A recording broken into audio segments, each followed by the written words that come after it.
Good morning, students. Am I audible? Can Yes. anyone? Yes, sir. Yes, sir. Let's wait for another 2 minutes and then we'll start the session. And today I'm going to take first 2 hours.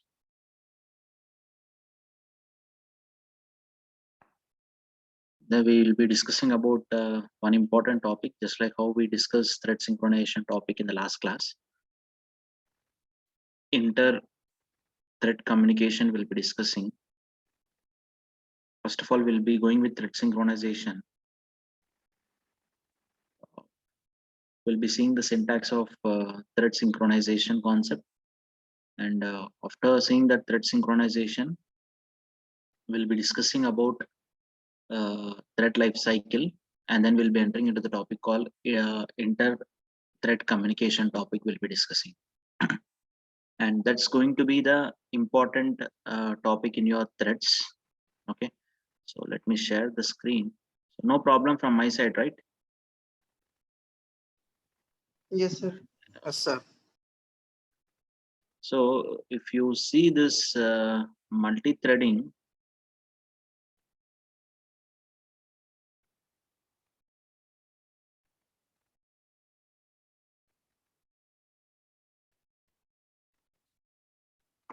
okay. I think at last Saturday we are at exceptions, right?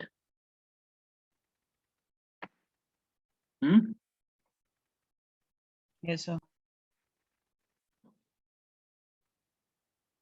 Exceptions are last Saturday? I think no, right? Okay, whatever it might be. So in this multi-threading,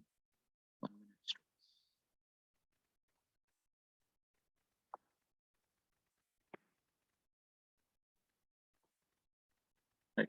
So in this multi-threading, the things what are there to discuss is that we discussed about this thread-based multitasking and process-based multitasking. Creating threads, we have seen mainly many programs on this. The first program is implementing runnable interface. Next thing is extending thread class. And then we have seen single tasking, like we are taking 3 instance methods, and those 3 instance methods we called from task. And then we discussed about what multitasking in such a way that there will be 2 objects. On this 2 objects we are creating what 2 threads. There will be one class, and for this class we are creating 2 objects.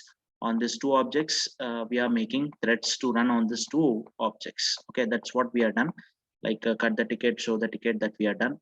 And next thing what we are done is there will be only one object that we have, and on this object we are making multiple threads to act. So in that case we got a problem. Like one birth reserved for first person, one birth reserved for second person, like we got a problem over that. So in order to resolve that problem, we are going with the concept called what synchronization. So we discussed about synchronization. Today I will be giving you the syntax of synchronization and all, and again I will be seeing the same program once again, and that is synchronizing the threads. And then we'll be going with this Java thread model, and then we'll be entering into this inter-thread communication topic we'll be discussing. Okay, so here the main thing is that this thread-based thread-based process-based is going to be theory topic. But creating threads, I discussed almost 4 programs, and that is very important. Thread synchronization, only one program I have discussed, that is very important. And the next thing is inter-thread communication topic, and most probably today itself I will be completing this inter-thread communication topic.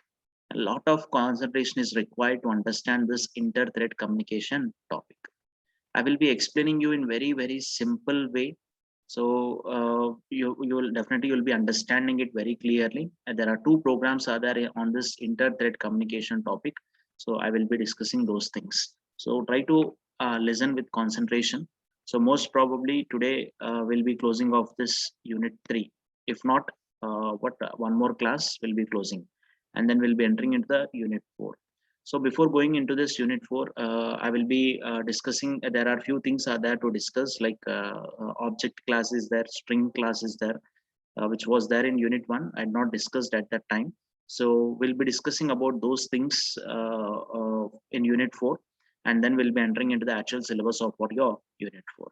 Okay, and unit 4 takes less time. Mainly you need to understand there only one topic. What do you mean by two topics? What do you mean by collection framework? And then you need to understand about what do you say? Uh, Iterator and list iterator topics are there, and if you understood those two topics over there, and remaining things are very simple for you to understand.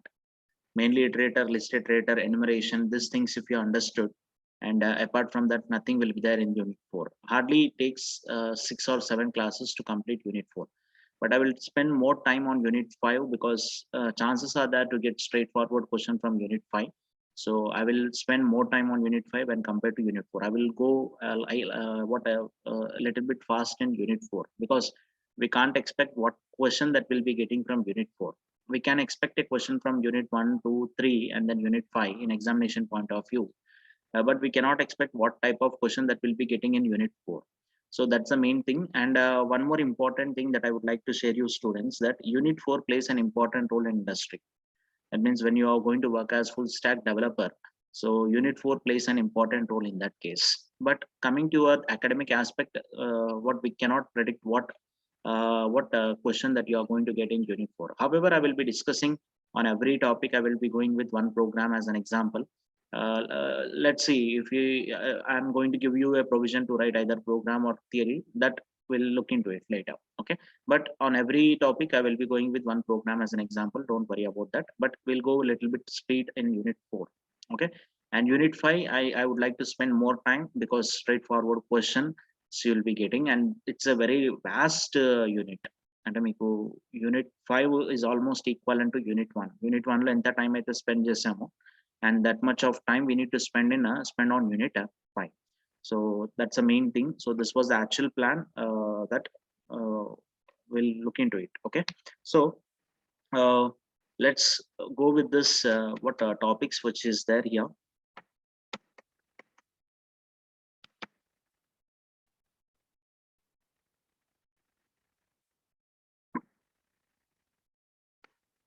I think unit 3, most of you got some clarity, because I went very slow unit 3. And unit 2, you are facing an issue with files. I do understand that. Time permits, we'll discuss that. Right. So the journey has been started from here for thread synchronization, multiple threads acting on single object. If you take one single object student, and on that single object, if you are making multiple threads to run, then we'll be getting unreliable outputs. Then we'll be getting what? Unreliable outputs. For example, we are seen one program in the last class. Let's see this space.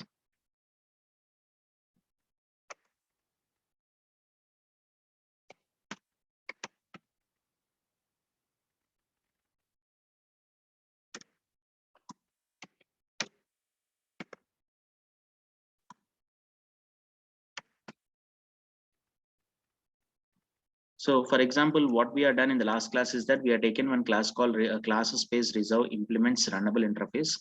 And if we are going with runnable interface, means definitely we need to create a thread class object in our main method, and to that thread class object we need to send this reserve class object. So the available number of birds are going to be 1, and we are taking wanted from the user. And then this reserve is having one parameterized constructor. It takes integer as parameter, and that integer value is assigned to what? Wanted. If the value of I is 1 means, then wanted value is going to be 1. If the value of I is 2 means, then wanted value is going to be 2. Now what happens is the available birth are going to be 1, and the wanted will be taking from the user, and the user may enter 1, 2, 3 like that. If your available is greater than wanted, then only we are in a position to book the ticket. If available is less than wanted, then it's not possible for us to book the ticket. So that logic I'm writing inside this run method. inside this run method, I'm going to write one simple logic. So first of all, I'm giving some message, available buts. And here I would like to do something, students. Dear, I'm taking dear plus. So I'm going to print the thread name, thread dot current thread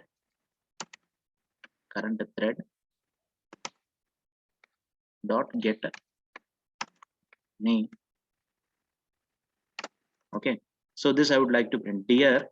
If it is a first thread, then I'm giving some message that dear first thread, available buts are like that. I'm going to print the value.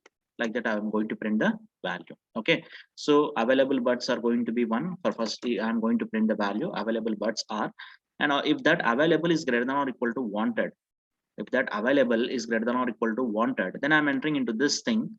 And with this, I'm getting the method. I'm going to get the thread name. And then I'm going to print some message to the user that wanted plus wanted means, if it is one, means one birth reserved for some name. What's the name means here? We'll be printing thread name over here. After that, what happens is it's going to be in sleeping state. Thread dot sleep, thread dot sleep of what 1000 milliseconds. It's going to be in sleeping state. And then we'll be going with catch interrupted exception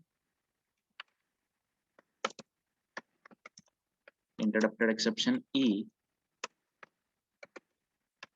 system.out.println of E semicolon. And after sleeping for 1000 milliseconds, what we'll be doing is we'll be making some changes to this available. Available is equal to available minus wanted. So I'm reducing this value because wanted was reduced, must be reduced from the available. Okay, so this is what we are done. Suppose here itself the condition is false. Let us assume that your available is greater than or equal to wanted is condition is false, means the wanted is greater than available, means then the condition is going to be false. In that case, it goes with else part. In else part, we'll be printing some message, sorry, no, but you're very late. Okay, I'm giving some message that sorry, no, but you're very late. Thread name I'm going to print over there. I'm going to save this program. So in this case, what happens is we are taken one run method and we are taken one constructor. That's it. Apart from that, we are not taken anything over here. And then we are going with class-based multi-object public static void main string throws interrupted exception. So this is not required over here. Now I'm creating reserve object. At the time of creating reserve object, I'm going to send one value, that is integer value, and that value will be copied into this I, and the wanted value will become what? 1. Now after that, I'm not going to call run method. What I'm going to do is I'm going to create two threads. I'm going to create what? Two threads over here. One is thread T is equal to new thread of obj, and thread T1 is equal to new thread of obj. To this two threads, I'm sending only one single object. That means I created one object over here, one object obj, and that object contains instance variables, two instance variables. One is available, other one is what? Wanted, other one is what? Run method. It contains what? Three things. Now I giving this object to thread T1, thread T, and after that I'm giving this object to another thread called T1, another thread called what? T1. Like the two things are there. One is T, other one is going to be T1. Two threads are there. One is T, other one is going to be what? T1. Now for these two threads, I'm giving one single object. Now internally, what happens is I'm going to set the thread for first name. I'm setting first thread. I'm setting the name as first person, and for second thread, I'm giving the name as what? Second person. After that, I'm initiating two threads over here. T dot start, T1 dot start. And start internally goes with what? Run method. So T1 starts its execution. It enters into the run method. It might be seeing what available buts are going to be 1. If wanted is also 1 over there. If available is greater than or equal to 1, condition is true, then it enters into this thing and do some manipulations. And same thing happens with this T1 also. When T1 is executing, T is executing third line, and T1 might be executing what? Second line. When T is executing fourth line, and T1 might be executing what? Third line. So what happens with this is we'll be getting some unreliable results in such a way that for both first and second person, one birth is reserved. The available births are 1, but both that one birth is reserved for what? 2 persons. That one birth is reserved for what? 2 persons.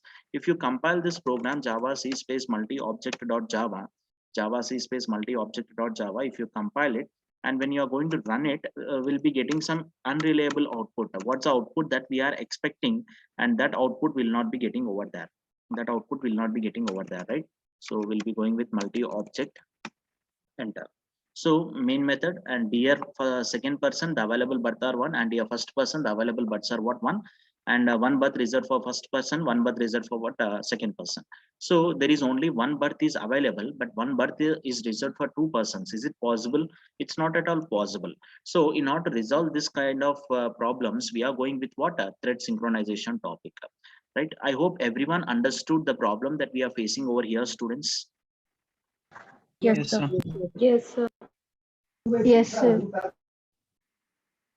Any doubts in this? Still just I done revision, that's it. Last class we already completed this topic, but in order to make you to understand very clearly about this thread synchronization, again I'm repeating.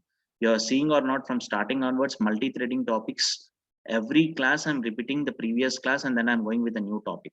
Okay, this is for your benefit of your thing only, because it's a new topic and you need to understand it. That's the reason I'm repeating it many times, right? I need a quick response from you all, that have you understood? Any doubts in this? If you have any doubts, come up with your doubts fast. Clear, sir. Clear, sir. Yes, Clear, yes, sir. sir. Clear.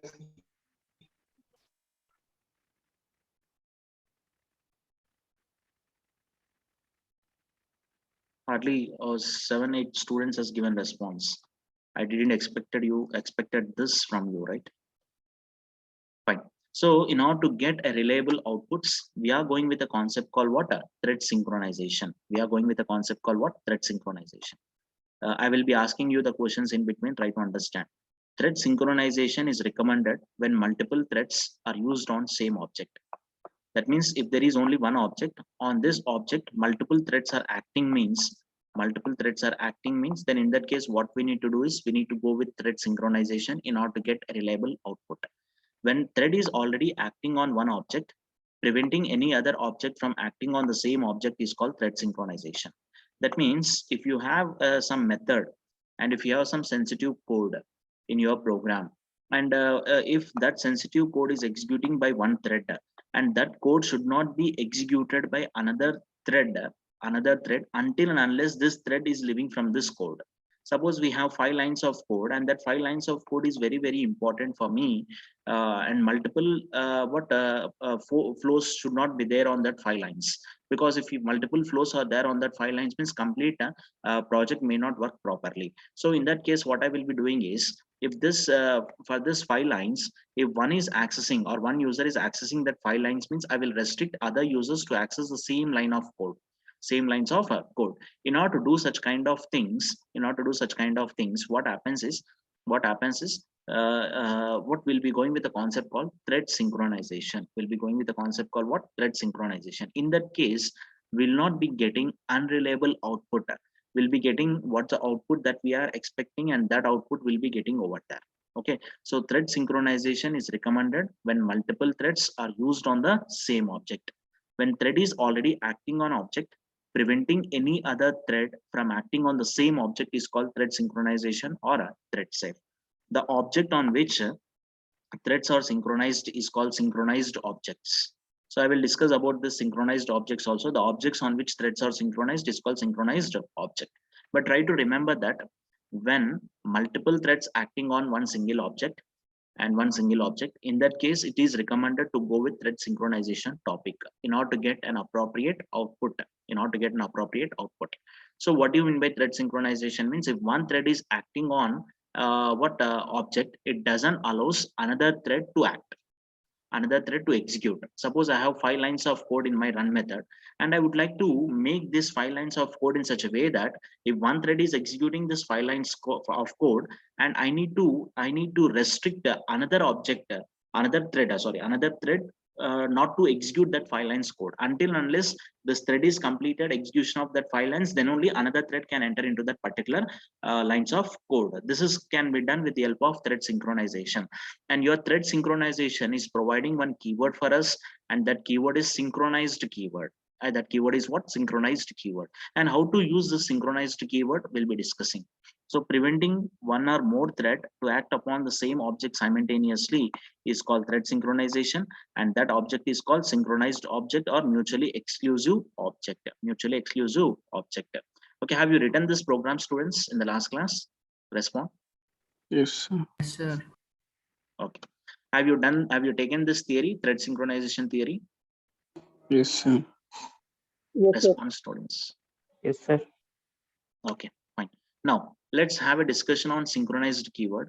So what do you mean by synchronized keyword? Means synchronized is a keyword applied for methods and blocks, and it should not be applied for variables and classes. It should not be applied for variables and classes. Synchronized is one keyword applied for methods and blocks, and it should not be applied for variables and classes. If method or a block is declared as synchronized, at a time only one thread is allowed to execute that synchronized block or a synchronized method. If any block or method we are making it as synchronized, we are making it as a synchronized means at a time only one thread is allowed to execute. At a time only one thread is going to is allowed to execute that synchronized method, is allowed to execute that synchronized block, is allowed to execute that synchronized method, is allowed to execute that synchronized block. We are not allowing it, it doesn't allows another thread to enter into it, another thread to enter into it. Okay, is there any doubts with synchronized keyword, students? This can be applied only for variables and blocks, and if one thread is acting on that particular method or block, it doesn't allows another thread to enter into it. And how to use and what's the syntax of synchronize, that I will discuss. Any doubts in this up to now? Clear, No. sir. Clear, Yes, sir. Fine. Now there are two ways are there to use this synchronized thing, and already we applied the synchronized keyword before this method name, before this run method. Before this run method, what I used what a synchronized keyword. Synchronized keyword. If I'm using this synchronized keyword before this method, then what happens is I'm going to start a t. I'm going to create an object of t and t1, and I'm going to set name for t and t1. Then what happens is I'm going to initiate this t1. T dot start means start internally calls what run method and creates a thread. Now t is entered into this what run method. Now what happens is t execution must be completed. Until unless t execution was completed, when the t was relieved from the thread, then only t1 will start its execution. Then only t1 will start executing run method. Okay, if t is there in this particular run method, means t1 does not enter into this run method. That's the reason what happens is t as was entered, and t1 also about to enter into that run method, but we are not allowing synchronized keyword is not allowing t1 to enter into it. T1 to enter into it because t is already there in that. So t is going to execute this thing, dear. That means it might be t or t1. Any thread was entered into that, dear first thread available buts are 1, and it is going to check this condition. If this condition is true, means enters into that, and one but reserved for what for name, and then it goes in sleeping state for 1000 milliseconds. And for this 1000 milliseconds, your t1 has to wait outside of run method. It should not allowed into this run method. It should not allowed into the run method. Okay, it sleeps for 1000 milliseconds. After sleeping for 1000 milliseconds, we are going to check the condition available equal to available minus wanted. So we will be making available value to reduce by wanted. After reducing it comes out of this method. It comes out of this particular method. After coming out of this particular method, then only your t1 will enter. Then only your t1 will enter. And t1, what it does, it prints dear what second thread available buts are 0. And here the condition is going to be false. If condition is false, means it directly goes with what else part. It prints the message. Okay, so this is going to be append over here. Is it clear for everyone? Yes. yes, Yes, sir. yes, sir. Yes, sir. Now I'm going to compile it, and I'm going to run the program. We don't know which thread is going to be entered first. Either t will be entered or t1 is going to be entered. Any thread might be entering into that. As I already discussed in the last class, that when you're going to purchase a product on the Flipkart, and there is only one product is there, and 10 users wants to purchase that particular product, and we can't predict which user is going to get that particular thing. So the sale was going to start at 10 o'clock, but I'm sitting in front of my laptop at 9 o'clock onwards. I'm eagerly waiting for that, but I may not be getting it. And the person who's going to what came to the online, who's going to sit 5 minutes prior, he might be getting it. So that purely depends upon what thing that how the CPU is giving priority, that itself. Now here the CPU is given priority for first person, available birth R1, and one birth reserved for first person. Dear second person, available birth R0. Sorry, you're very late, second person. Okay, if I execute the second time, so again it's giving same priority. And if I close this command prompt and if I again opened it, again I'm running, means there might be chance that you might may not be getting what for first person, will be getting what second person. Okay, today it's giving priority only for first person. Okay, like that the things will be there, students, right? So this is going to be happened with respect to what a synchronized keyword. This is going to be happened with respect to what synchronized keyword. What I done is just I taken synchronized keyword before what a void. Then if T or T1 entered into this method, means it doesn't allows another thread to enter. If T is entered, means it doesn't allows T1. If T1 was entered, means it does not allows T thread to execute the code. Even one single line of code will not be executed. Okay, this is going to be happened over here with respect to synchronized. Okay, the main thing is it is used to prevent data corruption and then security. For that purpose only we are doing it, right? We are going with synchronized. And how to use the synchronized keyword? This synchronized keyword can be used in two ways. One is I'm not interested to combine always I'm not interested to apply synchronized keyword only for what particular method. If I apply for particular method, means what happens is that the speed of the execution speed of the program is going to be reduced. Execution speed of the program is going to be reduced. Why it is going to be reduced means, suppose in particular method I have what 100 lines. In that 100 lines, the sensitive code is going to be only 10 lines. Then what I can do is this 10 lines I will synchronize. I would like to synchronize only this 10 lines. I'm not in a position to synchronize this 100 lines. That means suppose I have a code from 20 to 29, I have a logic. 20 to 29 line, I have a logic, and this logic I would like to make as synchronize.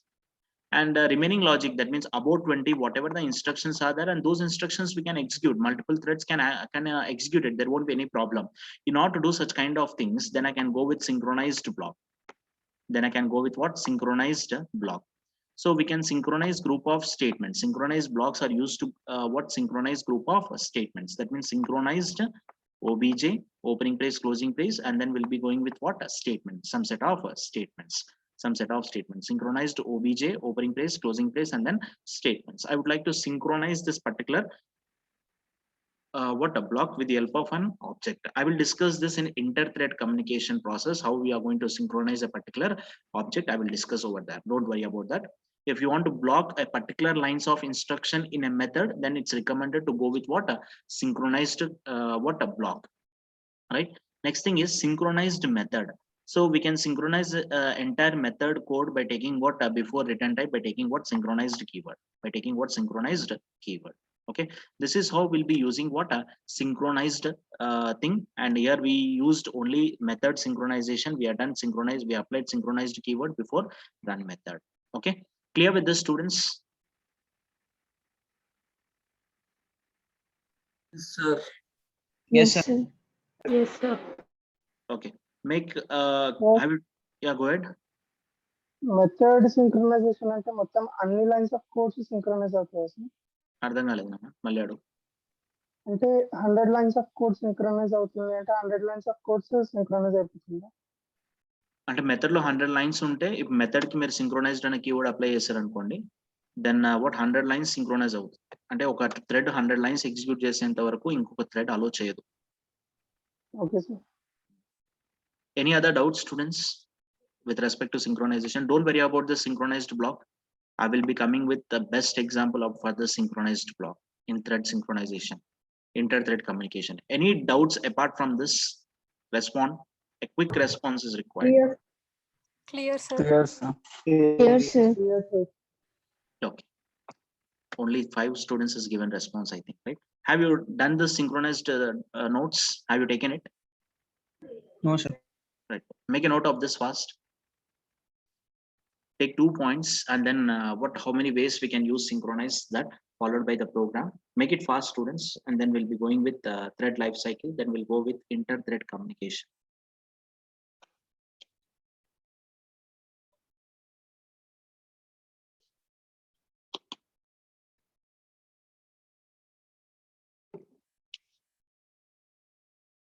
And most of you are not written what Java examination. If you were absent, I think I will let you know now itself.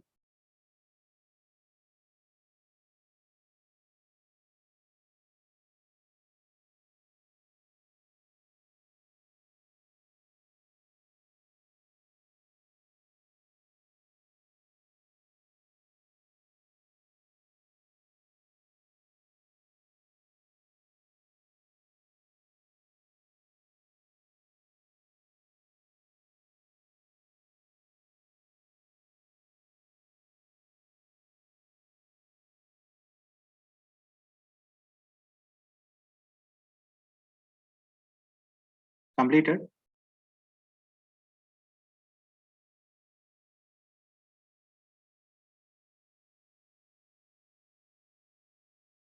So 2 students left.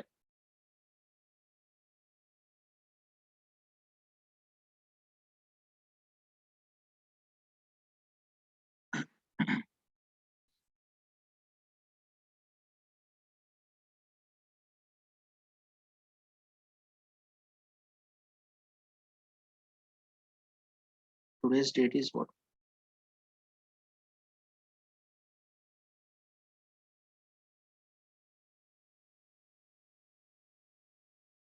Sir. 16 attendance.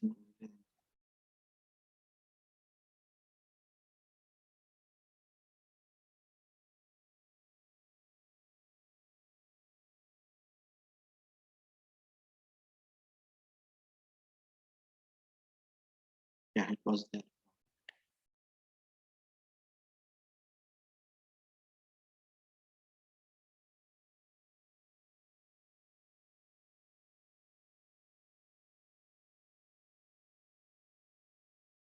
On 14th, for Java, 53, 54, 59.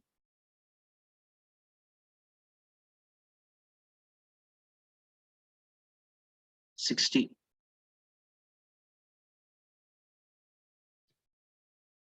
Fifty-three. Why you are absent? Sir, on the day I was suffering from fever, sir.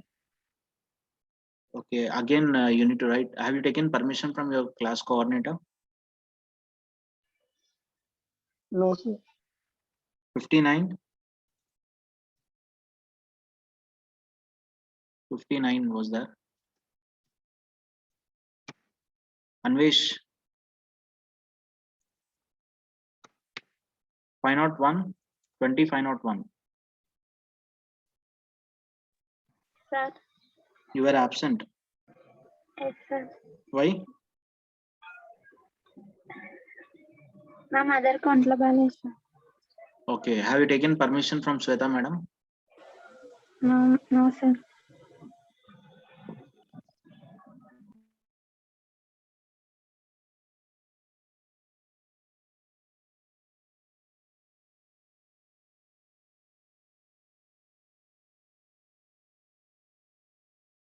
Again, very good number students were absent yesterday also.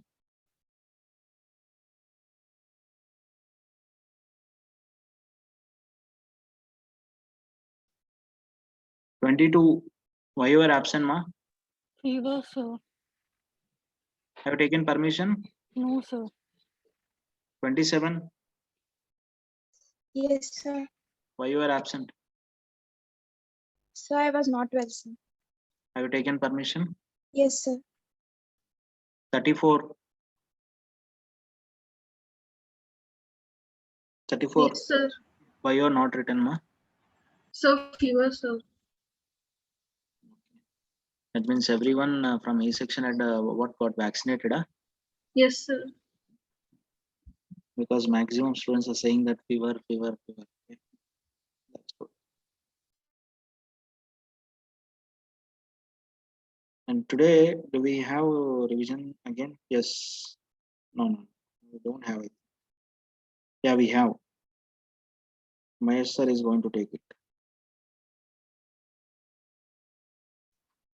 Take the program syntax next syntax. So those are absent for last 2 days, and try to take permission from your Sweta madam, and we'll plan for one day within this week itself. Any other 1 hour we'll plan, and we'll try to conduct the examination. Okay. Okay, students, respond. Yes, sir. Yes, sir.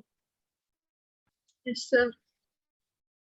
Because last time also all subjects you have written well, but coming to Java, 8 members were absent for a Java examination. All to in Java, out of some number of students, not complete strength.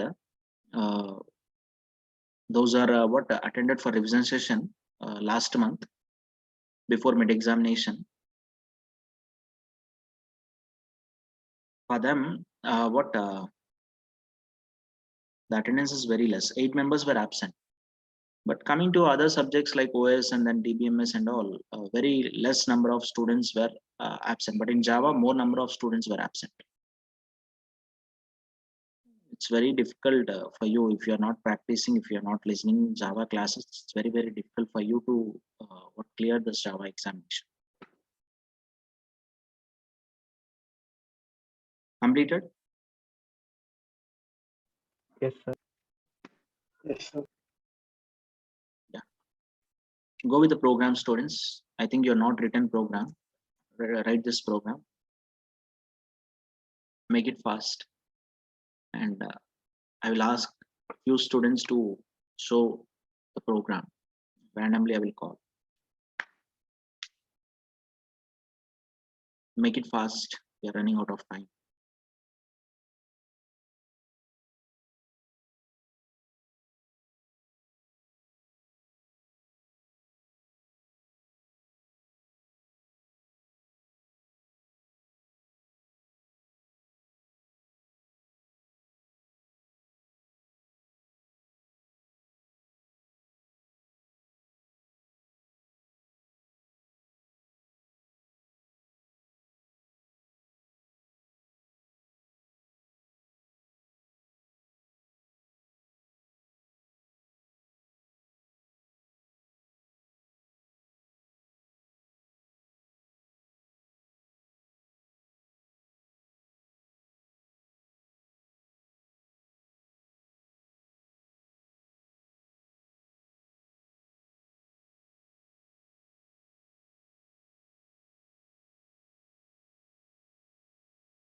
Completed?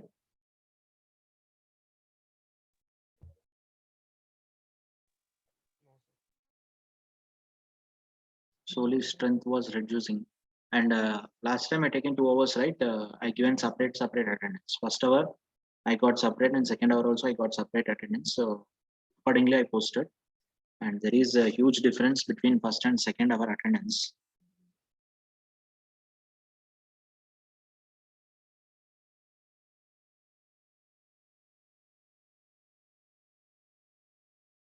So 4 members are there. Those who attended first hour and those who not came for second hour. 506 came today.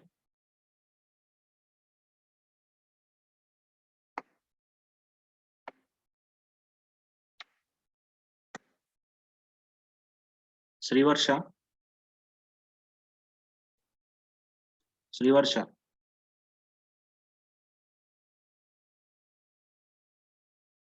514. 514. You were absent for second hour, ma. Last session. Yes, sir. Why? What's the reason? Sir connect కాలేదు sir class. అదేంటమ్మా అందరికి connect అయింది కదా, మీ 4 members connect అవ్వలేదు. ఏమో Okay. Sir connect కాలేదు. If you're not able to connect, you can message me, right? Okay sir. 522, why you were absent for 2 hours?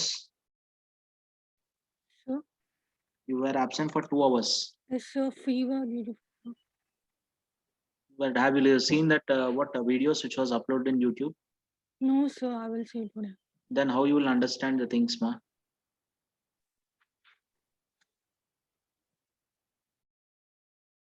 Five 27, the same problem. 2 hours you were absent for the last class. What's the problem? Fever sir. Have you seen YouTube videos? No sir.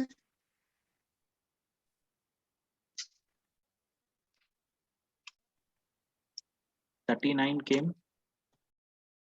Bhavani, yes sir. what's the problem, ma? You are also absent for 2 hours. Sir ఊరికెళ్ళాను sir. Have you seen the videos which was uploaded on YouTube? No sir. Today I will see. Then how you will understand the things? See, students, you are taking very light. If you are going with like that means it's very difficult for you to understand. Who is 42? 542? Who is 542? Sir, program scroll jara.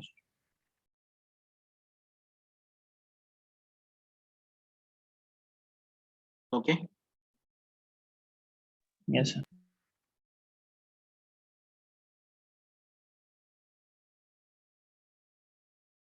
Forty-four. Yes, sir. What's the problem? Why you are absent for second hour? Sir, I have some work to do, sir. Bank work. Have you taken permission then? Sorry, sir. What is this? At least from class coordinator, you have to inform. If you have any work, then you need to give a proper information. Okay, sir. 550. Sir. What's the problem? You are absent for second hour. Sir I'm not feeling well sir. Stomach pain.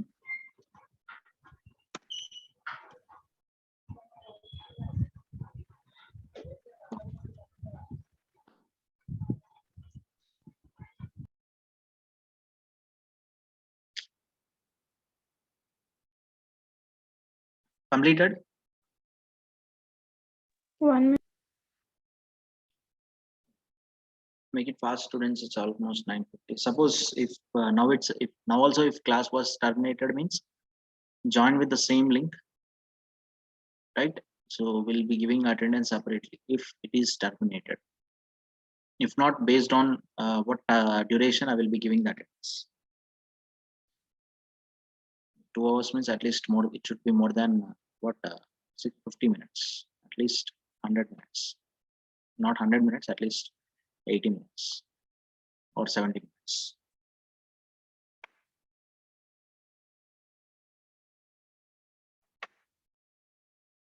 Completed. Sir. Yes, sir. Yes, I will sir. ask one student randomly to show the notes. If you're not able to show, I will note down your numbers today onwards. Right. Take the output with synchronized, without synchronized. So this is with synchronized, students. Take the output with synchronized. Take this output with synchronized. With synchronized. Don't write the complete thing. You can take Java space, what multi-object directly you can take like that, and then you can run the program.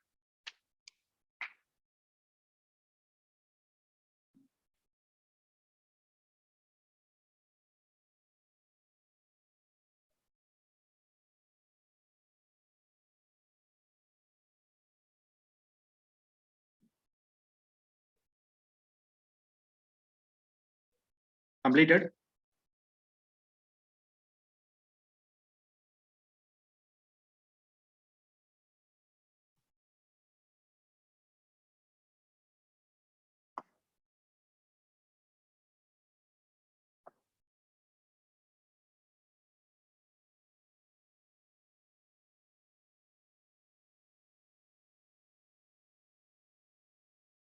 Completed, students, with synchronized keyword.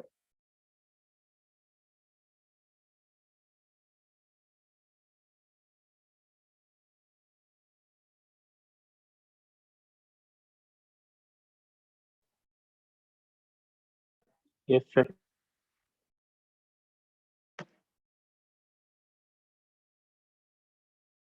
Now, without synchronized keyword, take this output. I'm removing here synchronized keyword, compiling it, running it. So take this without synchronized keyword, without synchronized keyword.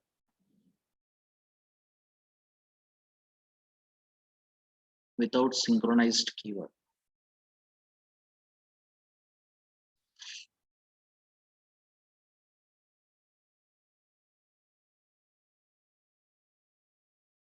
Completed.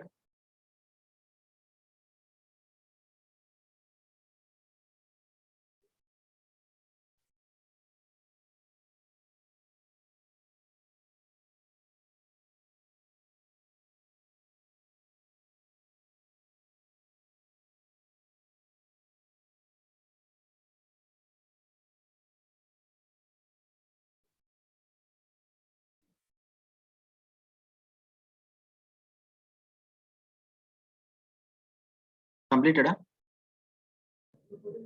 Yes, sir. Fine. Yes, sir. Okay. Yes, sir. Fine. So now let's enter into the another topic called thread life cycle, which we already discussed the part of this thread life cycle in the last class. Just we'll go with quick overview on this thread life cycle.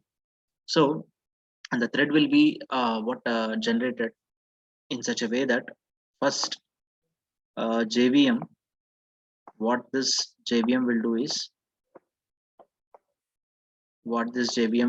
it looks for one thread. When we are giving .class file to the JVM, and the JVM looks for one thread, that is main. JVM looks for one thread, that is main.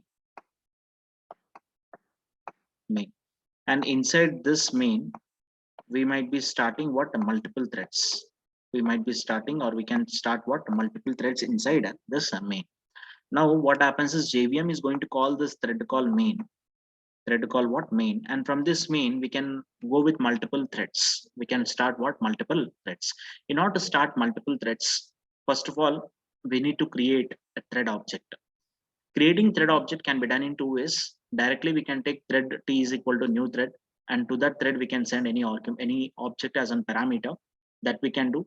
Or else what we can do is we can take a class, and that class extends what thread class, and we can create an object of that particular class. We can create an object of that particular class. Suppose I'm going with a class called CSCA extends thread. Now if I create an object CSCA A1 is equal to new CSCA, means then thread object was created, because CSCA is extending what thread class. So a thread is created. It's not started. It is created by using what by creating an object. By creating what an object. A thread is created by using what new thread statement, new thread statement, a new thread opening and closing parentheses like this, or else if any user defined class extending thread class, creating an object for that particular class is going to be a thread. So this is how thread is going to be created, and it is executed by start method. Now what we need to do is, after creating a thread, and thread is going to be in a burn state. Thread is going to be in what? A burn state. After creating a thread is going to be in what? Burn state. Suppose if I'm going to take thread t is equal to new thread, if I'm going with this instruction, thread t is equal to new thread, if I'm going with that instruction, suppose I'm going with an instruction like this.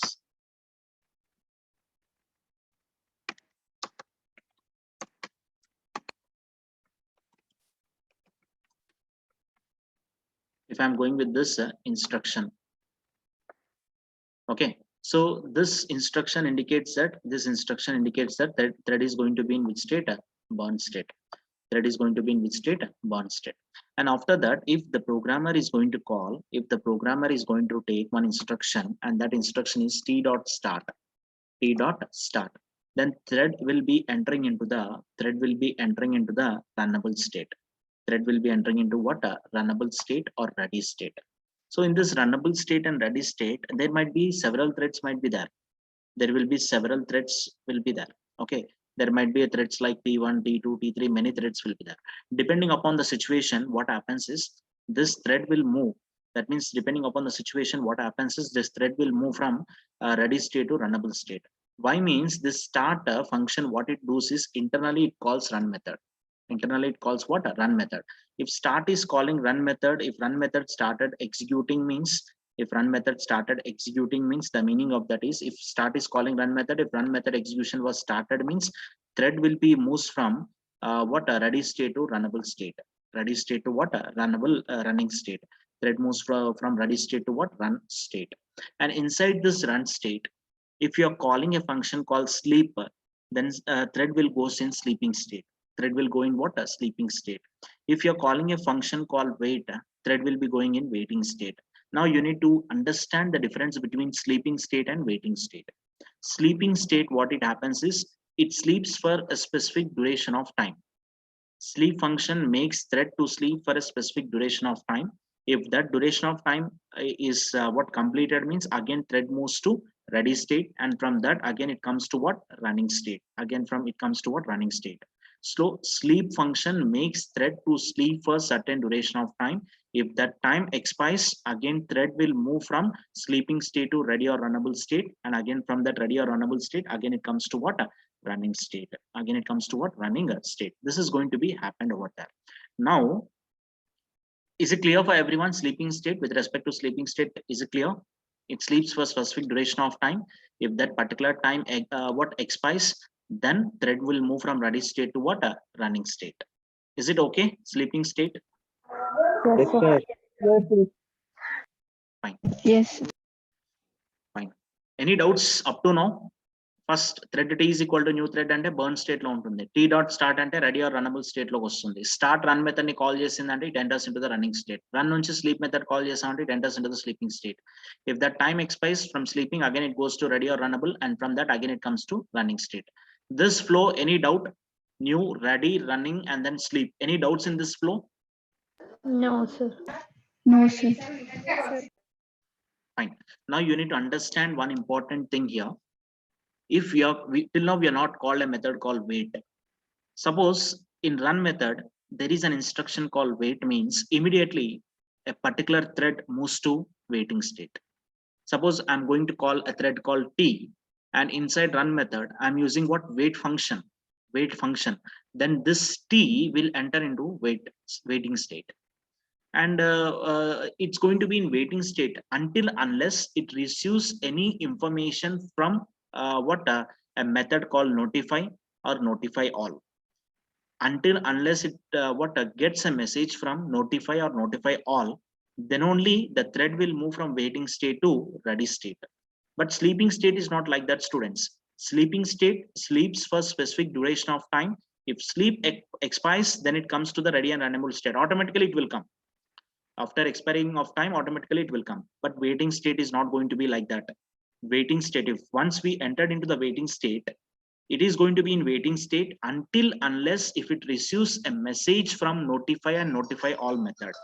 Until unless it receives a message from notify or notify all method.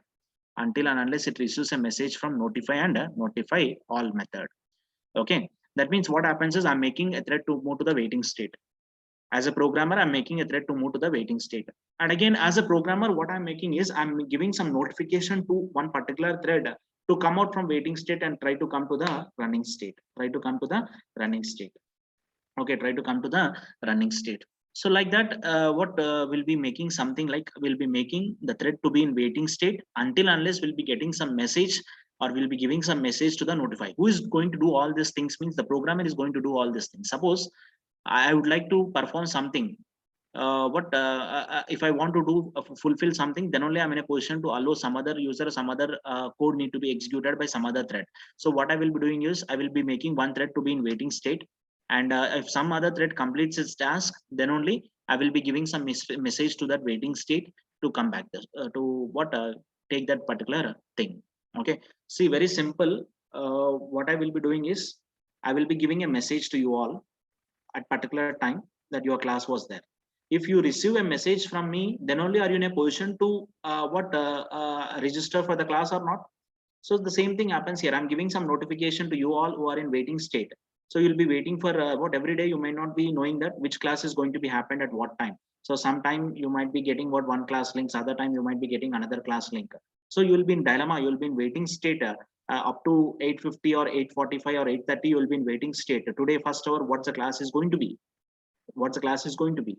If any one of the faculty is giving some message to you all, then you'll be knowing that, oh, today this was the class and the deadline, the time is going to be at 9.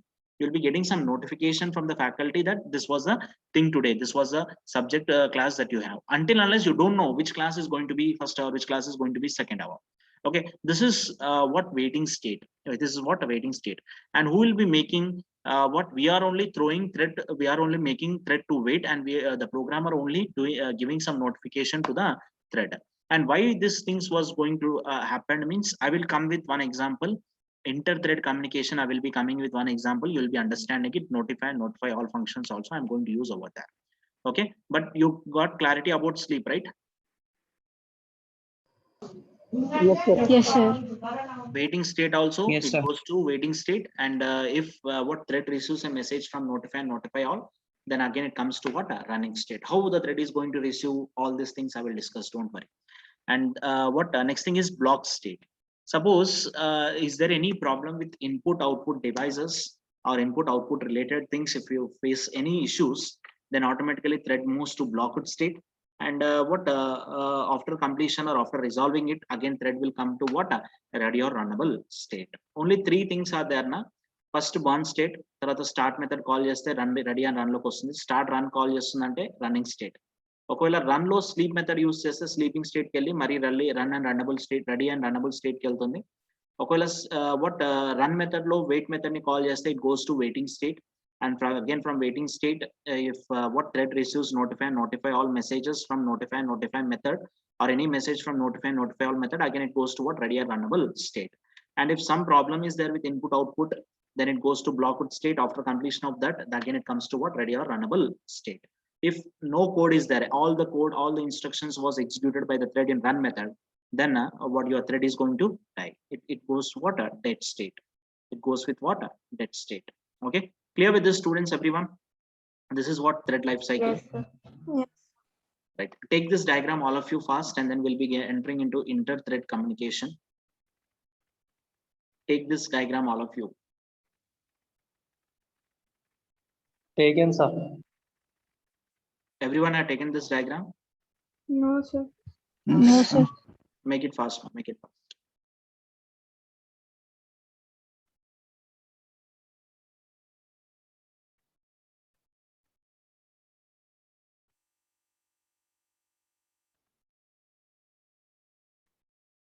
Today we'll be completing this inter-thread communication. What's the time now?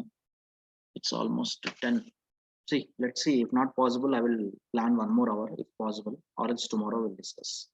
At any cost, tomorrow I'm going to complete. Tomorrow I don't have class, right? Let's see. At any cost, by Friday or today, I'm going to complete unit 3. We'll be entering into unit 4. How many subjects completed unit 4? Oh, sorry, unit 3.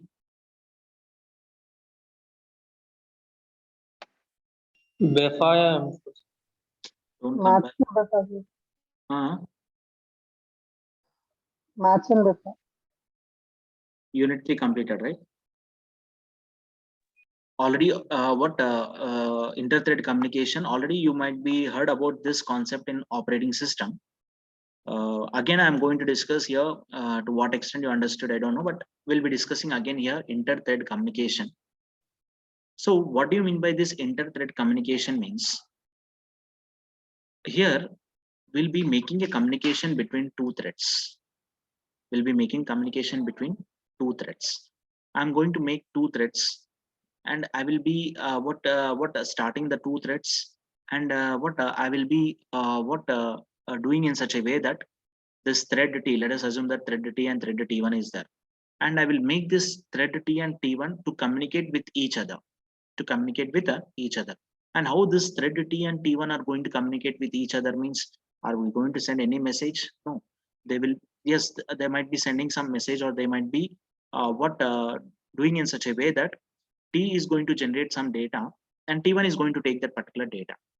T is going to generate some data, and T1 is going to take that particular data. Suppose there is one student called X, there is one student called what X, and there is one student called what Y, right? So these two students are communicating with each other. Now when X is talking, Y has to listen. Y has to listen. Y has to listen. After listening to X, X has to have a minimum sense to listen what Y is saying. This X has to listen what Y is saying. That means there might be, this can be called as what? A communication, inter-thread communication. Inter-thread communication. So X is saying something, Y has to listen with some patient to X, and after that, X has to listen to Y. X has to listen to Y. So that is what thread communication. If X is there and Y is there, and they're making some communication between the two things, means X has to listen to Y and Y has to listen to what? X. One thing I would like to ask you students, when X is saying something, Y, what it is doing? Ideal, sir. Ideal, right? It is doing only one thing, that what X is saying, Y is listening, that's it. When Y is saying something, what X is doing? Respond. Ideal, sir. Ideal, Will be that's it. listening to it. Listening to Y, that's it. It's not doing anything, just it's listening, that's it. So same thing, students, one more problem that I got over here. I have a thread called C, and I have a thread called P. I have a thread called C and I have a thread called P. Now, if C want to execute, it requires data from P.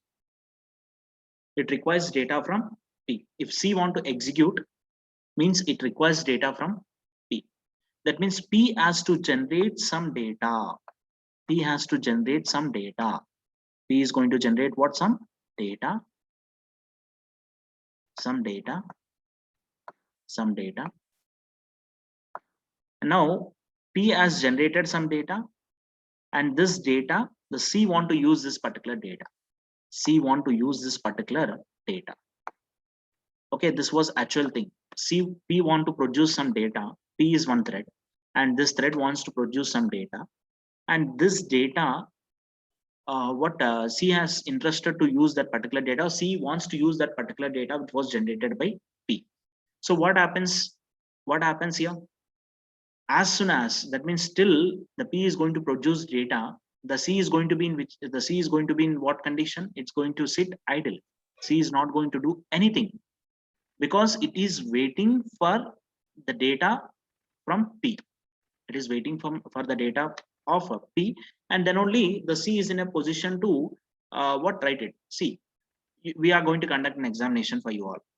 So how you will be writing examination? I'm the faculty and I'm giving some questions. I'm giving some data. Out of 4 questions, I will be asking you to write only 2 questions. Only 2 questions I'm asking you to write. Then which 2 questions if I said, then only you are going to start writing it. Without my instructions, are you in a position to write it? No. Your examination starts at morning 9 o'clock. Now I going to start the session at 9. And after that, 9:05 or 9:10, I'm giving some message that if I'm 9 o'clock, I'm giving some message that let's wait for other students to join. And it takes another 5 minutes of time for other students to join. And 9:05 or 9:07, I'm giving a message to you all that you write these 2 questions. I'm dictating the 2 questions and you'll be started writing it. That means if I'm not giving any questions to you, are you able to write the examination? No. The same thing happening over here is that P was generating some data. P was generating some data and C was waiting for that particular data. C was waiting for that particular data which was which was going to get from P. If P is not generating data, if P is not at all generating data, then C is not going to do anything, because there is certain condition. Faculty has to give questions, students has to write it. The same thing, P has to generate the data, C has to use it. That was the thing. So what we'll be doing in our example is that we'll be taking 2 threads. One is P thread, other one is C thread. So P is going to give some data to C, and until unless P is going to generate the data, C has to be in waiting state. C has to wait, it has to be in what? Waiting state. Okay, C is going to be in waiting state until unless P is going to produce some data. Now, C was started, C thread. Let's go with our session. Have you understood the base concept here? Yes, sir. Yes, sir. Yes, sir. Yes, sir. Yes, sir. So first of all, P has to produce some data. So that what I'm doing is I'm going to start P from main method. P is going to start execution, but it takes some time to produce data, students. Parallelly, C is also started from main function, and C is going to be in waiting state. C is going to be in what? A waiting state.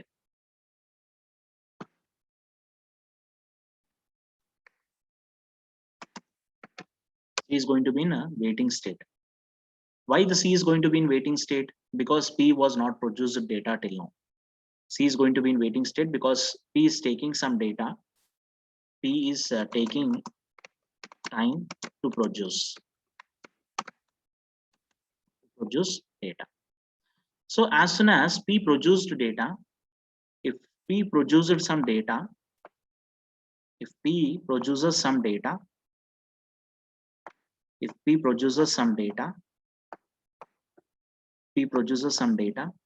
then P has to send one alert message to C. Hey, C, your data is ready. C has to send some alert message to P has to send some alert message to C that your data is ready. Now immediately what happens? C will come from waiting state to which state? Ready state. Waiting state to which state? Again, ready state. And it goes to that particular data which was provided by producer and it utilizes it. It utilizes it. Okay, so this is what inter-thread communication. I'm going to start two threads and one thread is going to generate data. Meanwhile, other thread is going to be in waiting state. After generating the data, this thread has to give information to this thread. Hey, your data is ready. Go and take that particular data. And after receiving a message from P, C goes to that data and it takes that particular data and utilizes in this logic. So that is the thing. Here, P stands for producer, produces the data. It's a separate class, it's a separate object. C stands for consumer, it's a separate class, it's a separate object. So it consumes the data which was produced by producer. Consumer produces data which was produced by producer. That's what P and C are taken over here. You might be getting something like why this fellow is taking P. Till now you are taking T1, but suddenly switch to P and C means here I'm taking one what object called P, and that object P generating some data, and object C needs this particular data which was produced by P. So for that I'm going to take two classes. One is what a producer class, other one is consumer class. And this consumer object C waiting for the data which was generated by P object, which was generating by what? P object. If P generates data, C has to utilize it.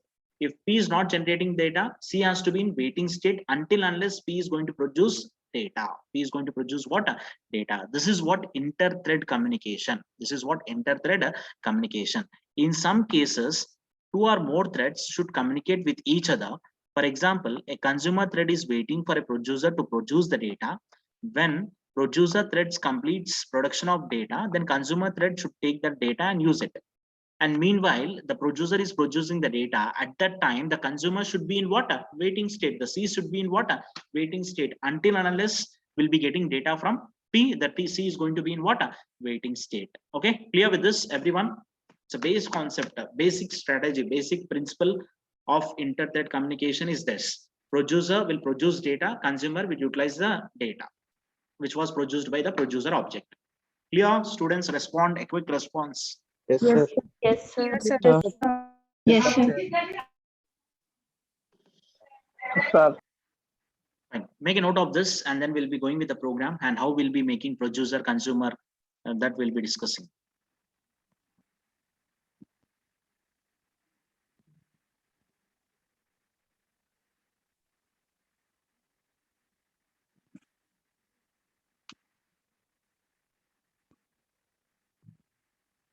Shirisha, do you have any doubts? No, sir. Okay.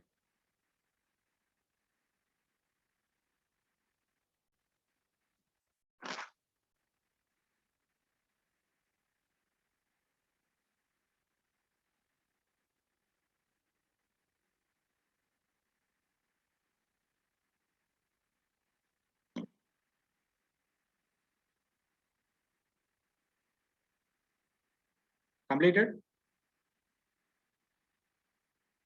Yes, sir.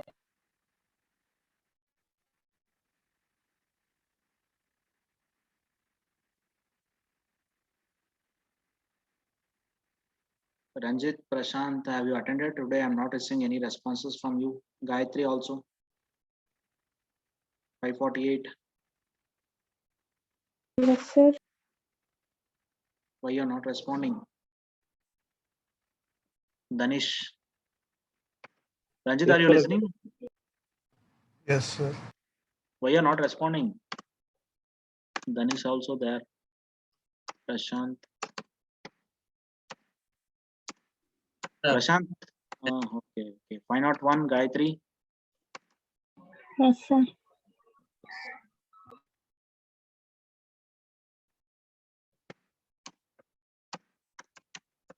Jahnavi, Pujita.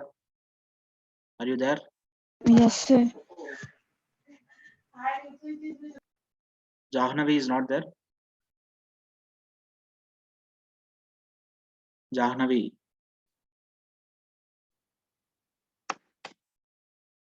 Kapil. Kapil. Came today. Okay. So this is what we'll be taking one memory unit. Producer will be producing some data. 1 minute.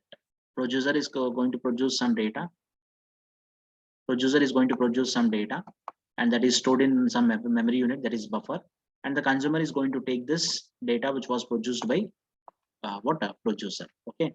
So you can take this if required.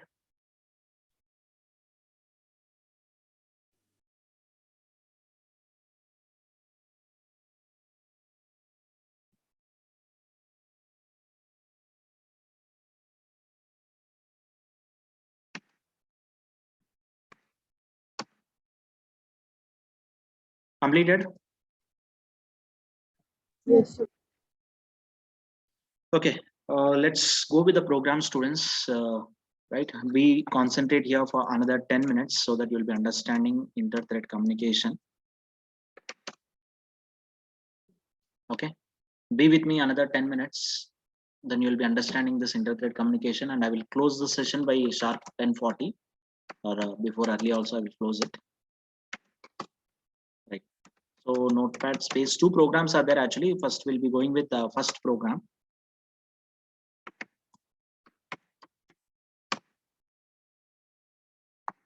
Don't get confused, students. You might be getting some confusion over here.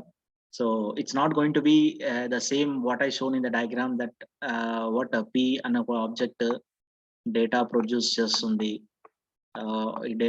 Some data ఒక 3, 5, 6 integer numbers ఉన్నాయి, and this data was utilized by consumer thread అని చెప్పేసి చాలా simple గా theory concept చెప్పేసాం. But దీని వెనుక చాలా story ఉంటుంది, కొంచెం జాగ్రత్తగా వినండి. Because will be using multiple things, multiple objects will be using, because communication is not going to be a simple P class, P object, C object, ఈ రెండింటిని కమ్యూనికేషన్ చేయాలి. కమ్యూనికేషన్ చేయాలి అని అంటే there might be a situation that in P will be using C, in C will be using what? P. So some things will be there and you need to understand it very clearly, and I'm going with every line. Try to understand, be concentrate. Oh yeah. Are you ready? A quick response. Yes, sir. Yes, sir. Yes, sir. Yes. Okay. Fine. So first of all, I will be giving you outline of this code. I'm taking one producer. Producer extends thread, one producer, and the responsibility of this class is, or this purpose of this class is to produce the data. Producer will produce data, and whatever the logic that I written inside this, that logic is to produce the data. That's it. Right. So next thing is consumer. And the duty of this consumer is to consume the data which was produced by the producer class. Now what I'm doing is I'm going to take this what consumer extends thread. Consumer extends what a thread. So now producer class, consumer class are eligible for what a thread. Are eligible for what thread? Why means I'm creating what threads over here. I'm creating what threads over here. And this also contains one constructor and run method. And this also contains one constructor and one run method. That's it. Okay. Now internal code we'll discuss clearly, but outline of this code is going to be this. And I'm taking one more class called class intercommunication. Intercommunication class I'm going to take. Inside this class I'm taking main method. I'm taking what main method. I'm taking what main method inside this particular class. So what we'll be doing here is they taken threads now, so we'll take runnable interface. No problem. If you take threads also, no problem, but it's recommended to go with runnable interface.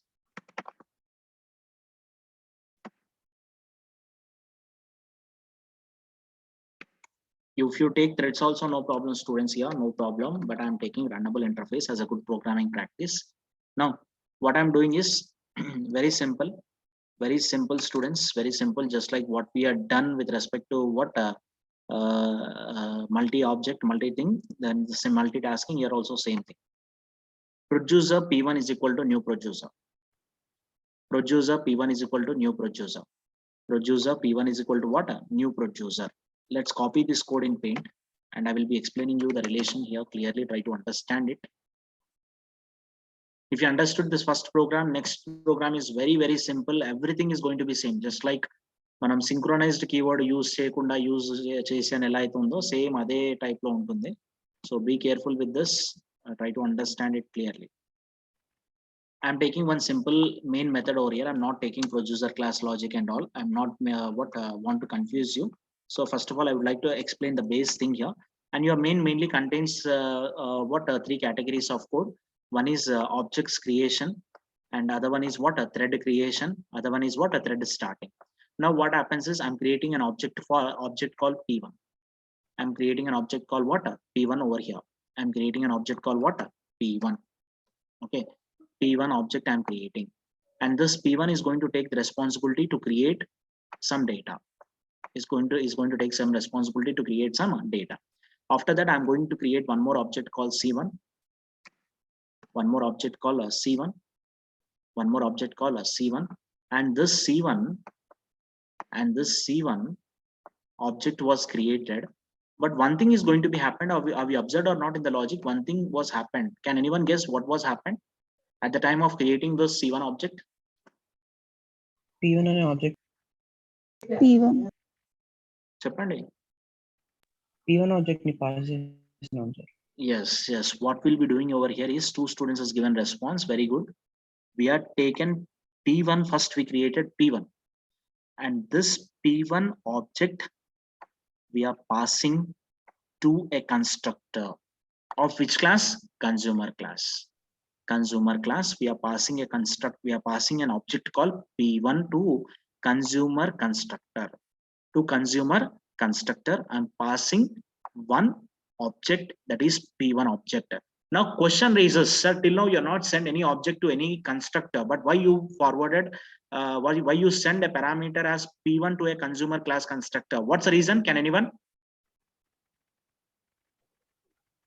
Things produced by P1 is consumed by consumer class. Right.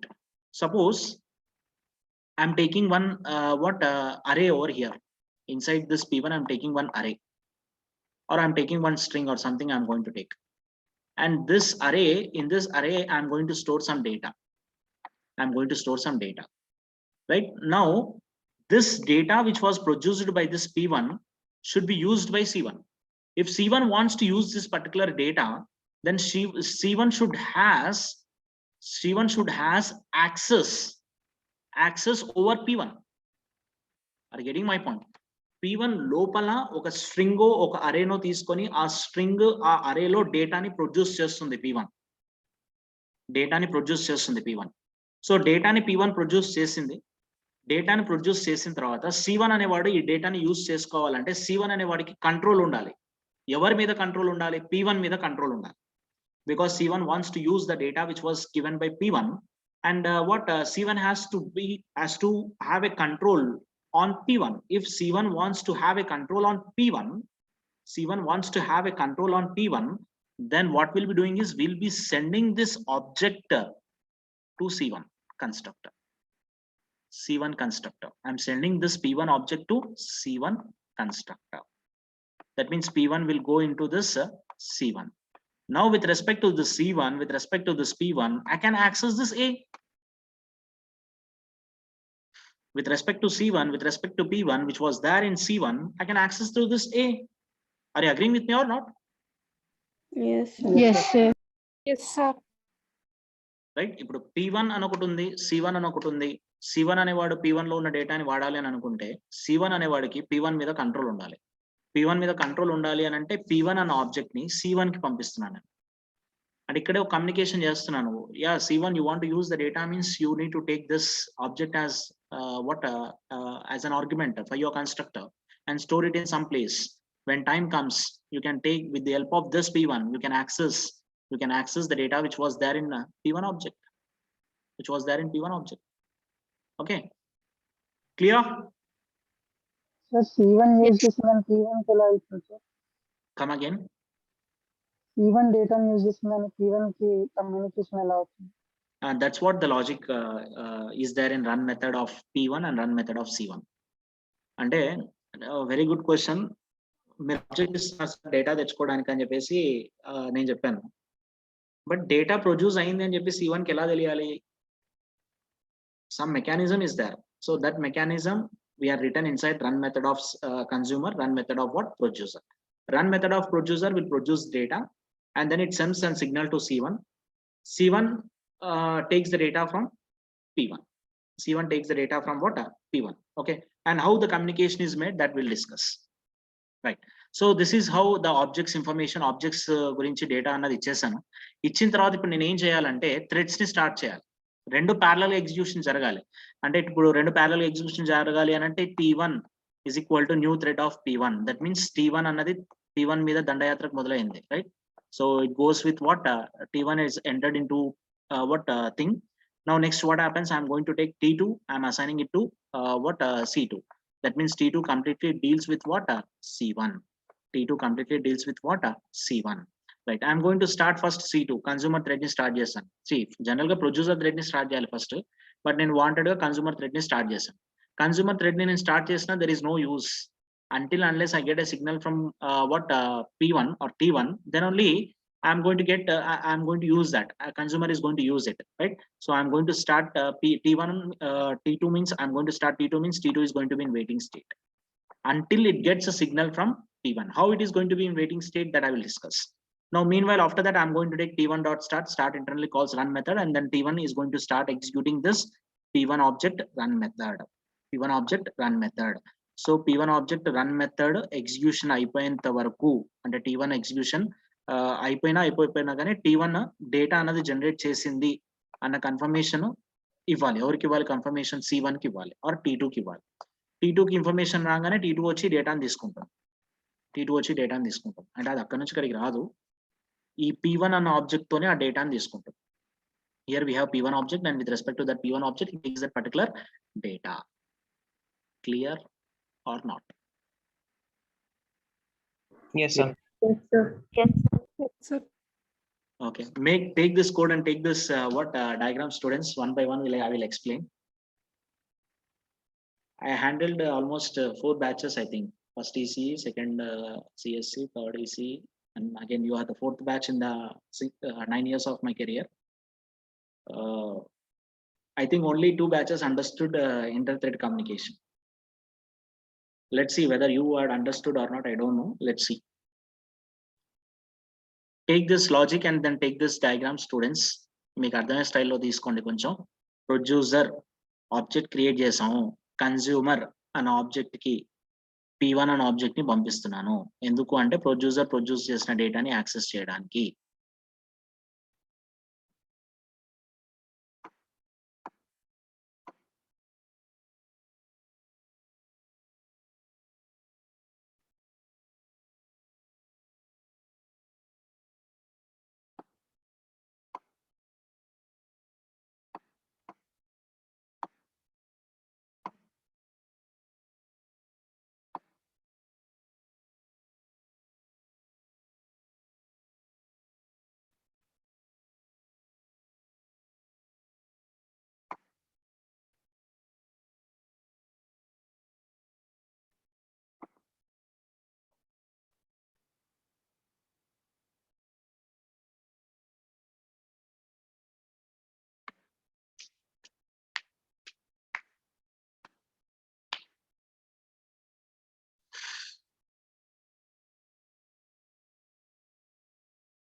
Completed?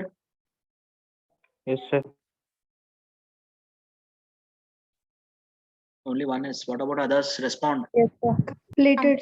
Sir, Yes, sir. Good, good. Okay. Up to this clear for everyone? T1 is on Yes, sir. P1, T2 is on C2, so C1, and C1 having a object called P1. Now, let's enter into this logic. First, ఏం జరుగుతుంది ఇక్కడ? P an object create చేశాను. P an object create చేసినప్పుడు what we have what constructor, zero parameterized constructor. Now let's go with first P, zero parameterized constructor. Okay, let's go with P, zero parameterized constructor. Now again came back to the program. చూడండి, P an object create చేశాను. చేసినప్పుడు what zero parameterized constructor, no parameterized constructor or default constructor is there. Let's have a look whether default constructor is there in producer class or not. Right here, this is a producer class and object was created, and this whenever object was created means memory will be allocated for instance variables.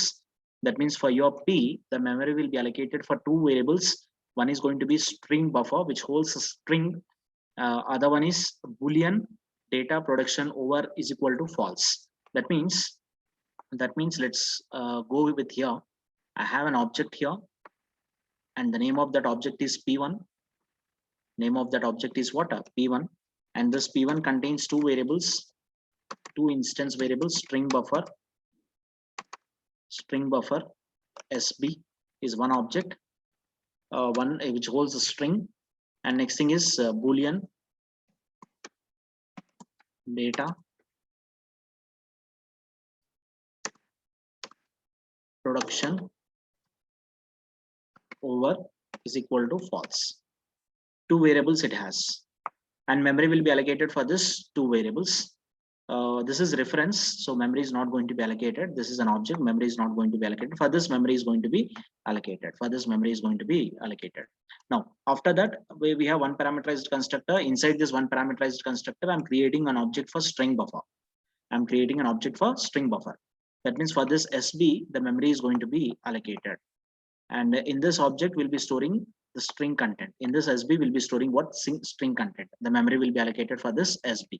Apart from that, is there any other logic is there inside this producer? Except run method, any other thing? Two variables are taken. One is string buffer, which stores the string, and this string will be giving it to what? A consumer, and a Boolean production over is equal to false.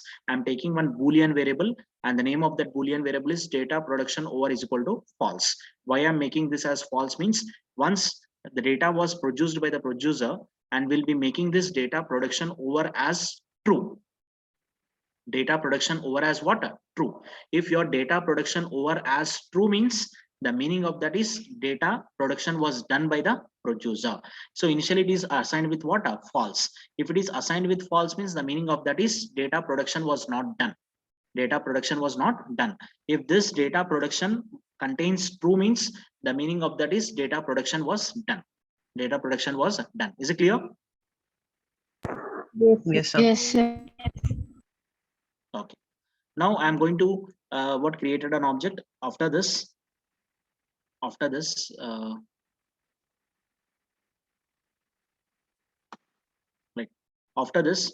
we'll be going with the next thing. See, we'll be going with the next instruction in main. Next instruction in main, that is consumer C1 is equal to new consumer. What's the time? Okay, again 4 minutes. I will stop after discussing this. I will stop and then we'll discuss run method in the next class. Consumer C1 is equal to new consumer of P1. Consumer C1 is equal to new consumer of P1. Now what happens here is I'm going with an object called creating an object here, creating an object for C1.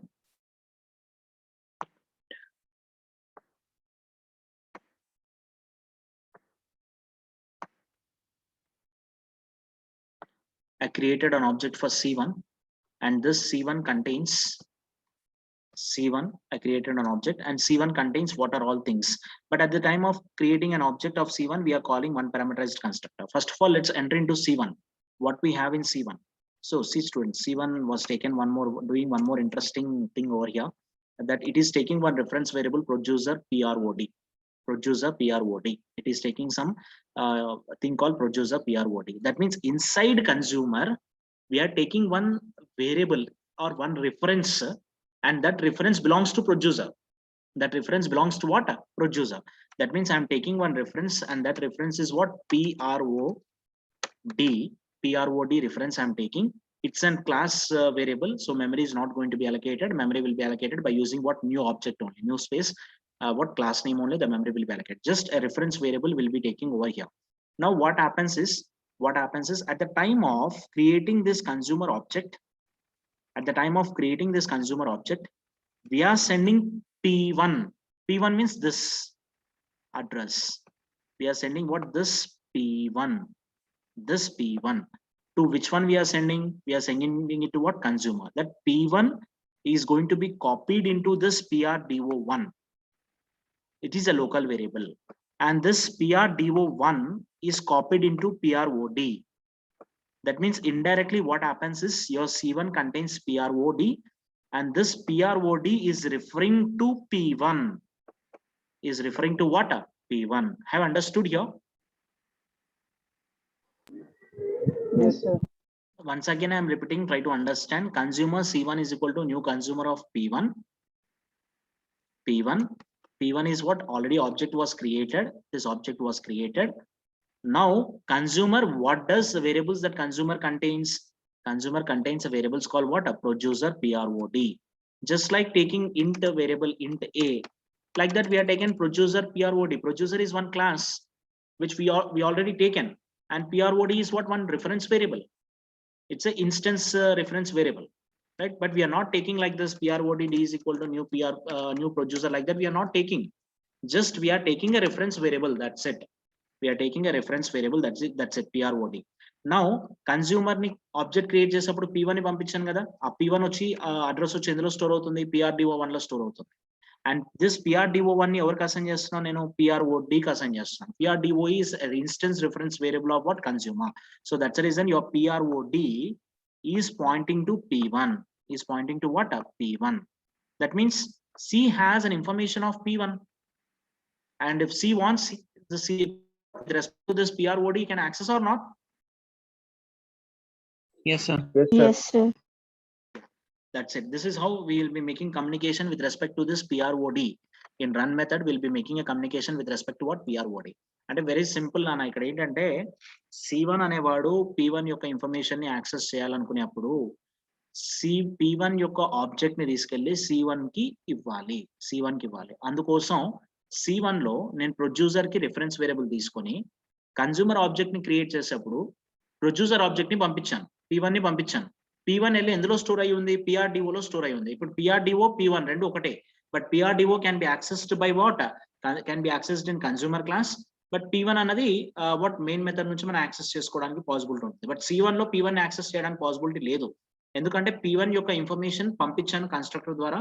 ఆ constructor అనేవాడు ఏం చేస్తాడంటే ఆ PRDO1 లో ఉన్న address ని తీసుకొచ్చి PROD కి ఇచ్చేసాడు. అంటే ఇప్పుడు PROD అన్నది P1 మెయిన్ మెథడ్ నుంచి మీరు యాక్సెస్ చేయాలంటే P1 అని యాక్సెస్ చేస్తారు. C1 అనే ఆబ్జెక్ట్ నుంచి మీరు యాక్సెస్ చేయాలంటే PROD తో యాక్సెస్ చేస్తారు. బట్ రెండు ఒకదాన్నే రిఫర్ చేస్తాయి, చేస్తున్నాయి. సపరేట్ గా ఆబ్జెక్ట్స్ ఇక్కడ. Okay, so this is how will be doing it. Clear up to this? Yes, sir. Yes, sir. Yes, sir. Up to this is clear, right? Okay. Yes, sir. Now I am creating a thread. T1 is equal to new thread of P1. And T1 అనేవాడిని పంపిస్తున్నాను. I am going to send it to what? T1. And on this I am sending what? T2. Okay. And two threads I am going to start, T1 T2 dot start and T1 dot start. So T1 dot start internally calls run, and T2 dot start internally calls what? Run. Now parallel గా ఏం జరుగుతుంది? Producer class కి వెళ్దాం first. Producer class run method లో logic ఏం రాసి పెట్టాడు వీడు, కన్స్యూమర్ క్లాస్ లో లాజిక్ ఏం రాసి పెట్టాడు. ఈ లాజిక్ అర్థమైందంటే స్టోరీ అయిపోయినట్టే. కన్స్యూమర్ క్లాస్ లో ఏం లాజిక్ రాశాడు, ఈ లాజిక్ అర్థం చేసుకోవడం పెద్ద ప్రాబ్లం కాదు. ఈ లాజిక్ చాలా సింపుల్. కన్స్యూమర్ లో ఒక దగ్గర మీకు డౌట్ వస్తుంది అంతే, బట్ ఈ కాన్సెప్ట్ మీకు ఫస్ట్ రీచ్ అవ్వాలి. కన్స్యూమర్ అనే క్లాస్ లో ప్రొడ్యూసర్ రిఫరెన్స్ వేరియబుల్ తీసుకొని కన్స్ట్రక్టర్ ద్వారా ఆల్రెడీ మెయిన్ మెథడ్ లో క్రియేట్ చేసిన ఆబ్జెక్ట్ ని కన్స్ట్రక్టర్ ద్వారా పంపించాడు. ఈ ఆబ్జెక్ట్ యొక్క అడ్రస్ తీసుకెళ్లి PROD కి అసైన్ చేశాడు. అప్పుడు ఇండైరెక్ట్ ఏమవుతుందంటే PROD అనే రిఫరెన్స్ వేరియబుల్ P1 కి పాయింట్అవుట్ చేస్తుంది. సో P1 SB లో డేటా ప్లేస్ చేసిన తర్వాత PROD ని యూజ్ చేసుకుంటూ ఆ SB ని యాక్సెస్ చేసుకుంటాడు. That's it. Okay, so this is the thing. So time is what 10:40, I think, right? 10:40 to 10:50 you have break, right? Yes, sir. Yes, sir. Okay, so take a break and we'll discuss what in next class, or else if possible I will. Can I take one more class? Students respond. Yes. Yes, sir. Shall we close this topic today? I need a quick response fast. Yes, sir. Yes, sir. Yes, Yes, sir. sir. What about others? 14, Srujana, Vaishnavi, Yes. right? Yes. Okay, because Mali Friday అనేసరికి మర్చిపోతారు. By today itself, we need to close this topic, and if possible, I will look for one more hour. Okay, and there is no problem for you all, right? I need a quick response once again. Bharat. Yes, sir. No problem, sir. Yes, sir. No problem. Okay, now you can have a break, and I will discuss and I will get back to you. If possible, I will go with 4th hour, not 3rd hour. 4th hour I will go. Okay, you can leave. If you have any doubts, you can ask. Otherwise, you can leave.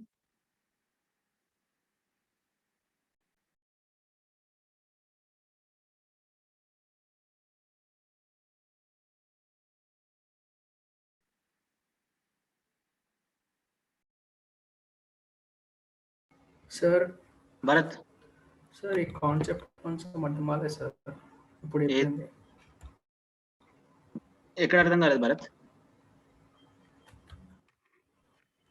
A part లో అంటే problem face concept చేస్తున్నావు? అర్థమైంది కానీ programme అర్థం కాలేదు sir నాకు అదేనా, logic ఎక్కడ నీకు అర్థం కాలేదో నాకు చెప్పు ఒకసారి, నేను క్లియర్ చేస్తాను. ఇప్పుడే క్లియర్ ఫ్రమ్ చేస్తాను. ద బిగినింగ్ సార్ బిగినింగ్ అంటే ఇప్పుడు ఇక్కడ ఫ్రమ్ ద నుంచి బిగినింగ్ నుంచి నాకు అంటే కావాలి నేను ప్రోగ్రామ్ స్టార్ట్ నుంచి ఓకే రా చెప్తాను, నువ్వు ఒకసారి విను. ఇదే కదా బిగినింగ్ అంటే, ఇదే కదా. Yes sir right, producer object create చేసామా? ప్రొడ్యూసర్ ఆబ్జెక్ట్ లో 2 వేరియబుల్స్ ఉన్నాయి, string buffer, boolean. Data production over is equal to false. Okay, clear అయింది? Yes sir right, yes sir next consumer కి రా. కన్జ్యూమర్ ఆబ్జెక్ట్ క్రియేట్ చేసేటప్పుడు consumer అన్న class లో వీడు ప్రొడ్యూసర్ రిఫరెన్స్ వేరియబుల్ తీసుకున్నాడు. ఇంకా వేరే ఏ వేరియబుల్స్ తీసుకోలేదు కదా. Yes sir right, main method లో నేను కన్జ్యూమర్ ఆబ్జెక్ట్ ని క్రియేట్ చేశాను. క్రియేట్ చేసేటప్పుడు ఈ P1 ని పంపించాను. P1 అంటే ప్రొడ్యూసర్ ఆబ్జెక్ట్. అయితే నా ఇంటెన్షన్ ఏంటంటే ఈ P1 ని తీసుకెళ్ళి ఇందులో ఆల్రెడీ రిఫరెన్స్ వేరియబుల్ తీసుకున్నాడు కదా, కన్జ్యూమర్ లో already reference variable produce PROD అని చెప్పి తీసుకున్నాడు కదా, ఆ P1 తీసుకొచ్చి PROD కి అసైన్ చేయాలి. నేను అసైన్ చేయాలంటే నేను ఏం చేస్తున్నాను అంటే కన్స్ట్రక్ట్ ని వాడుకుంటున్నాను. ఇక్కడ P1 ని తీసుకొచ్చి PRDO1 లో స్టోర్ చేశాను. ఈ PRDO1 లో ఉన్నదాన్ని ఎందులో స్టోర్ చేశాను? PROD లో స్టోర్ చేశాను. అంటే ఇండైరెక్ట్ గా ఇందులోకి వచ్చేసింది ఆబ్జెక్ట్. అంటే P1 ఆబ్జెక్ట్ మెయిన్ లో క్రియేట్ చేసిన ఆబ్జెక్ట్ ఒక రిఫరెన్స్ కన్జ్యూమర్ క్లాస్ లో ఉన్న PROD లోకి వచ్చేసింది. ఎందుకు ఇట్లా తీసుకుంటున్నానని నువ్వు అడగొచ్చు. సార్ ఎందుకు ఇది అంత స్టోరీ తీసుకుంటున్నారు మీరు అని మీరు అడగొచ్చు. ఎందుకంటే ప్రొడ్యూసర్ అనేవాడు డేటాను ప్రొడ్యూస్ చేస్తున్నాడు P1 అనే ఆబ్జెక్ట్ లో. ఆ P1 యొక్క అడ్రస్ కన్జ్యూమర్ దగ్గర ఉంటే కన్జ్యూమర్ అనేవాడు ఈజీగా డేటాను యాక్సెస్ చేసుకోవచ్చు కదా. దానికోసం అని నేను ఏం చేస్తానంటే ప్రొడ్యూసర్ అన్న రిఫరెన్స్ వేరియబుల్ తీసుకొని కన్జ్యూమర్ ఆబ్జెక్ట్ ని క్రియేట్ చేసి, కన్జ్యూమర్ ఆబ్జెక్ట్ క్రియేట్ చేసినప్పుడు ప్రొడ్యూసర్ అనే ఆబ్జెక్ట్ ని పంపించి ఆ ప్రొడ్యూసర్ ఆబ్జెక్ట్ యొక్క అడ్రస్ ని తీసుకొచ్చి ఈ PRDO లో స్టోర్ చేస్తాను. PRDO లో స్టోర్ చేస్తే కన్జ్యూమర్ది. ఇప్పుడు PRDO లో ఏముంటుంది? P1 యొక్క ఆబ్జెక్ట్ ఇన్ఫర్మేషన్ ఉంది. సో P1 ఆబ్జెక్ట్ ఇన్ఫర్మేషన్ ఉంది కాబట్టి PRDO యూస్ చేస్తే నేను P1 లో ఉన్న డేటాని యాక్సెస్ చేసుకోవచ్చు. That's it. అంటే అడ్రస్ పంపించేసి దాని డేటాని యాక్సెస్ చేస్తున్నాను అంతే. ఓకే సార్, అది ఇంకా ఇంతకు మించి ఏం లేదు నాన్న ఇందులో. ఇదే బేస్ కాన్సెప్ట్. ఇప్పుడు నేను చెప్పిన లాస్ట్ హాఫ్ అన్ అవర్ కూడా ఇదే మాట్లాడాను, ఇంకేం మాట్లాడలేదు. Only this thing I explain, that's it. Yes sir, understood. ఇప్పుడు right fine. Thank you sir. Okay మా, okay. Kapil, any other doubt? Satvika 505. సాత్విక